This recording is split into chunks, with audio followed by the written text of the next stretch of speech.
Hello बच्चों, कैसे हैं आप सभी। होपफुली आप सभी बहुत अच्छे होंगे और अपनी एग्ज़ाम की तैयारी में लगे हुए होंगे।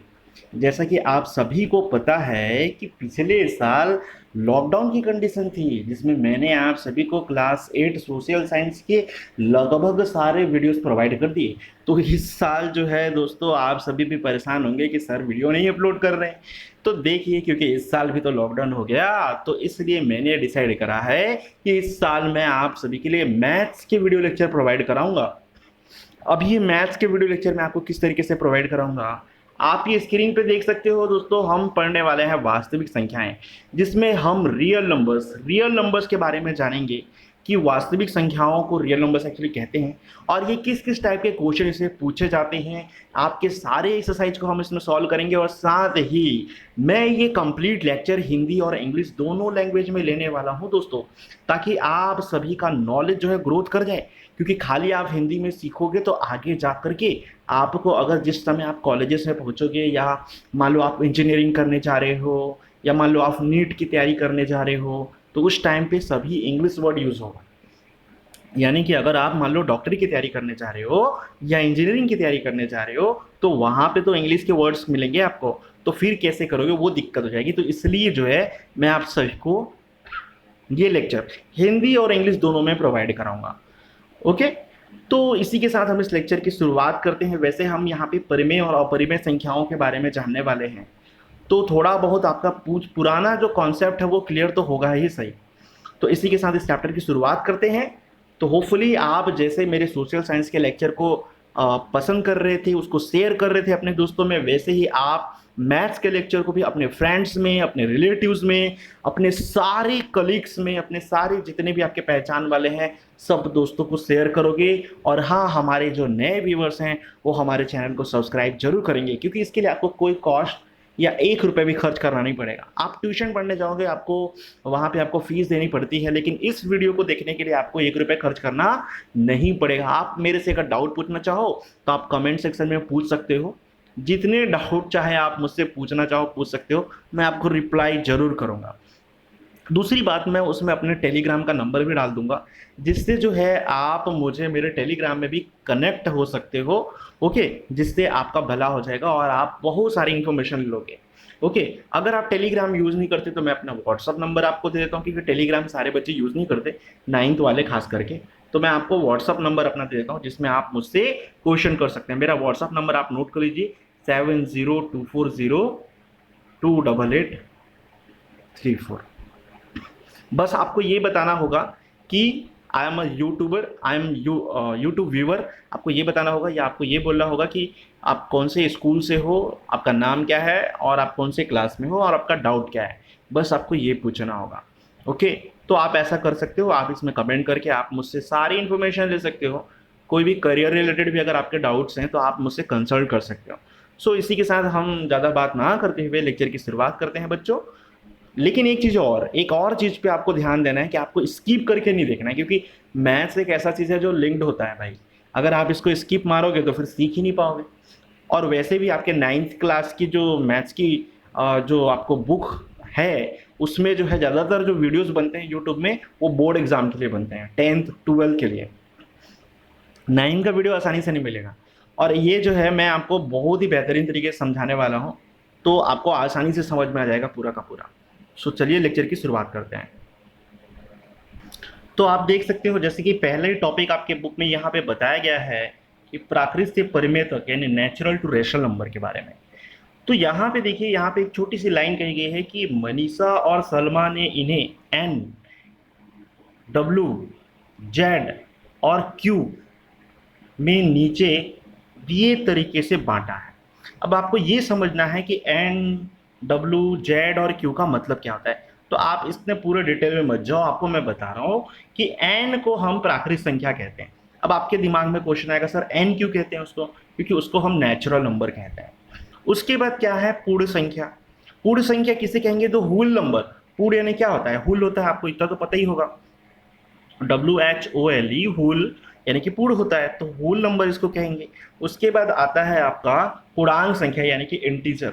तो इंटीजर को हम जेड से शो करते हैं दोस्तों। और उसके बाद आता है रैशनल नंबर। रैशनल नंबर को यहाँ पे क्यू से यहाँ पे शो कर रहा है। ओके, तो पहले हम बारी बारी से समझ लें कि इन सभी का मतलब क्या होता है, पहले आप वो समझ लीजिए। इसके लिए हम हमारे व्हाइट बोर्ड का यूज करेंगे, और शायद आप पहली बार ये व्हाइट बोर्ड से मैं आपको इंट्रोड्यूस कर रहा हूँ आज, तो आपको बहुत मजा आने वाला है।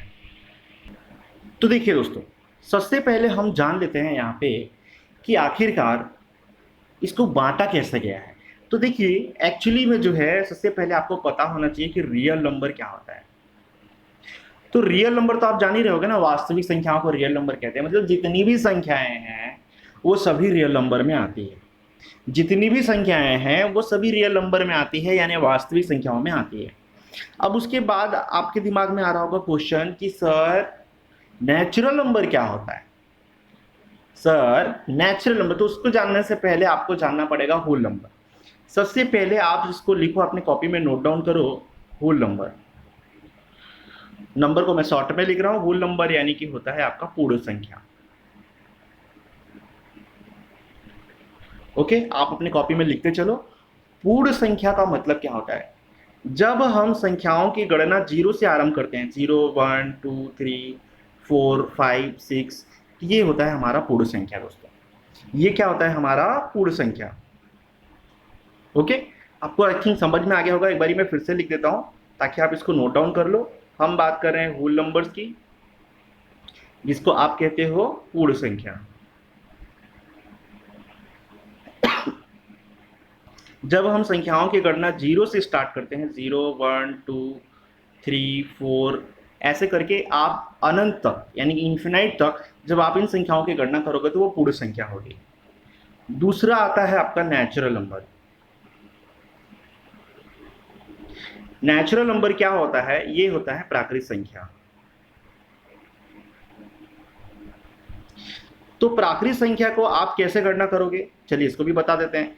तो अगर आप संख्याओं की गणना 1 से स्टार्ट कर रहे हो तो 1 2 3 4 और ये चला गया आपका अनंत तक, मतलब जहां तक आप गिन सकते हो, तो वो सभी संख्याओं को हम प्राकृतिक संख्या कहेंगे। तो आई थिंक आपको ये समझ में आ गया होगा। अगर आपने नोट डाउन कर लिया तो बहुत अच्छी बात है, बाकी आप नोट डाउन किया करो। ओके, स्क्रीनशॉट लेने से कोई उसको नोट नहीं करता, तो इसलिए आप नोट डाउन किया करो साथ में, तो ज़्यादा मजा आएगा आपको। अब उसके बाद जो है, हम ये तो दोनों डिस्कशन हो गया, हम इसको साइड रख देते हैं। अब हम डिस्कस करते हैं, ये दो चीज़ें हो गई। अब हम डिस्कशन करेंगे इंटीजर्स के बारे में। अब आप बोलोगे सर इंटीजर्स क्या होते हैं? अब ये भी आपने देखा इंटीजर्स क्या होते हैं।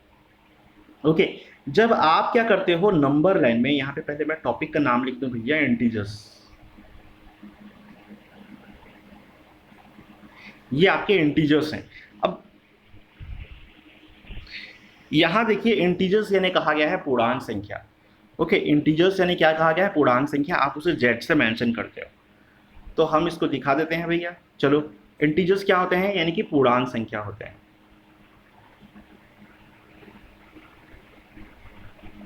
नोट कर लिया आपने? अब ये क्या होते हैं इंटीजर्स, किसको कहते हैं? तो आप ये संख्या रेखा को तो जानते ही होंगे दोस्तों, अच्छी तरीके से आप परिचित होंगे संख्या रेखा से। तो अगर हम संख्या रेखा में ये लाइन खींचें कि मान के चलो ये 0 है, तो इस तरफ क्या होगा? आपका 1 आएगा, इधर क्या आएगा? आपका 2 आएगा, इधर क्या आएगा? 3 आएगा, इधर क्या आएगा? 4 5, ऐसे करके आप आगे बढ़ सकते हो। और इस तरफ लेफ्ट की तरफ क्या लिखोगे? -1 -2 -3, इस तरीके से आप इसको मेंशन कर सकते हो।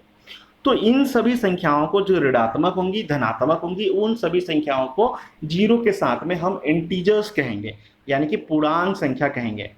तो होपफुली आपको ये भी समझ में आ चुका होगा, तो इसको भी हम साइड रख देते हैं। अब इसके बाद आता है रेशनल नंबर्स। तो हम लिख लेते हैं यहाँ पे रेशनल नंबर। आप भी मेरे साथ आई थिंक लिख रहे होगे कि क्या क्या चीजें हैं ये। बिल्कुल, तो रेशनल नंबर्स को आप क्या कहते हो? परिमेय संख्या। पहले हम ये सारा इंट्रोडक्शन ले लेंगे, उसके बाद हम इसका नेक्स्ट वीडियो से पूरी तैयारी करेंगे। तो ये परिमेय संख्या होती है। ओके, तो परिमेय संख्या क्या होती है? जब आप संख्याओं को p बटे क्यू के रूप में दर्शाते हो। p बटे क्यू क्या होता है दोस्तों? p को आप क्या बोलते हो? अंश। p को आप क्या बोलते हो? अंश ही बोलते हो ना? बिल्कुल, थोड़ा मैं अच्छे से लिख देता हूं इसको। और q को आप क्या बोलते हो? हर। तो अंश बटे हर के रूप में कोई भी संख्या रहेगी, यानी अंश को आप इंग्लिश में बोलते हो न्यूमरेटर और इसको बोलते हो डिनोमिनेटर। तो आपको ये भी पता चला था, जो अभी तक पता नहीं होगा आई थिंक, और पता होगा तो काफ़ी अच्छी बात है। तो न्यूमरेटर और डिनोमिनेटर के फॉर्म में अगर हम लिखें किसी नंबर को तो वो क्या हो जाता है, क्या हो जाता है, रैशनल नंबर होता है। लेकिन क्या सभी न्यूमरेटर अपॉन डिनोमिनेटर होगी तो रैशनल नंबर होगा? बिल्कुल नहीं होगा दोस्तों, ऐसा बिल्कुल नहीं है। देखो इसको आपको समझना पड़ेगा, पहले रैशनल नंबर को हम अच्छे से समझ लेते हैं। तो वो कैसे समझेंगे हम नेक्स्ट पेज में, चलिए समझते हैं रैशनल नंबर। तो हमारा ये नेक्स्ट पेज आ गया, हम पढ़ रहे हैं रैशनल नंबर के बारे में। रैशनल नंबर क्या होता है? परिमेय संख्या होती है। ओके, परिमेय संख्या। ओके, तो रैशनल नंबर मैंने बताया आपको कि जो भी संख्याएं p बटे q के रूप में होंगे वो रैशनल नंबर होगा। इसके अलावा दूसरा कंडीशन इसका ये है कि q जो है यानी कि हर, वो 0 के बराबर नहीं होना चाहिए, और इनका जो है कोफैक्टर जो है, इनका कोफैक्टर वो 1 होना चाहिए, उससे ज़्यादा नहीं होना चाहिए। अब आप बोलोगे सर कोफैक्टर क्या होता है? तो बड़े आसानी से समझ लो, जैसे कि यहाँ पे एग्जाम्पल देखो 2/4 है यहाँ पे। ओके, अगर आप इसको फैक्टराइज करोगे 2 को, यानी कि उसके गुणनखंड के रूप में लिखोगे, तो वो क्या होगा? 1 × 2, यही होगा। 4 को आप क्या लिखोगे? 1 × 2 × क्या लिखोगे? 2 लिखोगे। तो यहाँ पे कोफैक्टर क्या है? तो यहाँ पे कोफैक्टर 2 है, एक तो आपका 1 है और दूसरा 2 है, मतलब दोनों में गुणनखंड के रूप में अगर हम इसको बांट रहे हैं तो दोनों में कॉमन वैल्यू कौन सी है? कॉमन फैक्टर यानी कि कॉमन वैल्यू कौन सी है यहाँ पे? तो कॉमन गुणनखंड है 1 और 2, तो इसलिए ये जो है परिमेय संख्या नहीं होगी। तो परिमेय संख्या क्या होगी? तो चलो उसको भी देख लेते हैं, आ जाओ। अगर मैं यहाँ पे लिखता हूँ 2/3 लिखता हूँ, तो ये यहाँ पे क्या होगा? इसको मैं गुणनखंड के रूप में लिखूंगा तो 1 × 2, और इसको लिखूंगा तो 1 × 3। तो यहाँ पे दोनों में कॉमन कौन सा है? अंश और हर में, अंश और हर में कॉमन है 1, यानी कि यहाँ पे कॉमन फैक्टर या को फैक्टर आप बोल लो, वो क्या है? 1। तो यानी कि ये परिमेय संख्या होगी। तो हर एक संख्या जो बटे के रूप में है वो परिमेय संख्या नहीं होती है। वहाँ पे शर्त ये है, जो सबसे इंपॉर्टेंट शर्त है, आप 9th क्लास में आ गए हो तो आपको ये पता होनी चाहिए। ओके दोस्तों, खाली इतने शर्तों से आप उसको नहीं डिफाइन कर सकते, जो बुक में इतना ही दिया रहता है। तो ये भी आप समझ लो कि उसका को फैक्टर 1 होना चाहिए। अगर वो 1 नहीं आ रहा तो वो प्राइम नंबर या सॉरी वो रेशनल नंबर यानी कि परिमेय संख्या नहीं होगी। ओके, तो होपफुली आपको ये वीडियो समझ में आया होगा, और आपको ये समझ में आया होगा कि किस तरीके से हम ये पढ़ने वाले हैं, पूरे कोर्स को कवर करने वाले हैं। तो देखिए आज के लिए फ़िलहाल इतना ही रखता हूँ मैं इसको, अगला वीडियो मैं जल्द ही अपलोड करूँगा, लेकिन आप पहले इन वीडियोस को देखिए और पहले अपने नॉलेज को बढ़ाइए, फिर उसके बाद जल्दी जल्दी से हम बहुत सारे लेक्चर्स कवर करेंगे दोस्तों, और जल्दी जल्दी हम एक्सरसाइज बनाने लग जाएंगे। ओके, तो यहाँ पे देखिए उसी के बारे में बताया है, ये पूर्णांक संख्याओं के बारे में बता रहा है, संख्या रेखा के बारे में बता रहा है, जिसके बारे में अभी अभी मैंने डिस्कशन करा है। पूर्णांक संख्या मतलब होल नंबर्स। ओके, और ये परिमेय संख्याओं के बारे में भी डिस्कशन कर रहा है। तो इन सभी चीज़ों को हम आसानी से कवर कर लेंगे, बिल्कुल कोई भी डिफिकल्टी आपको महसूस नहीं होगी। ओके दोस्तों, so that's it for today, thanks for watching once again. आप मेरे चैनल के अगर नए व्यूवर्स हैं तो चैनल को जरूर सब्सक्राइब करें। So good luck to all of you, और इसको शेयर भी करें अपने दोस्तों में, बिल्कुल। Thank you.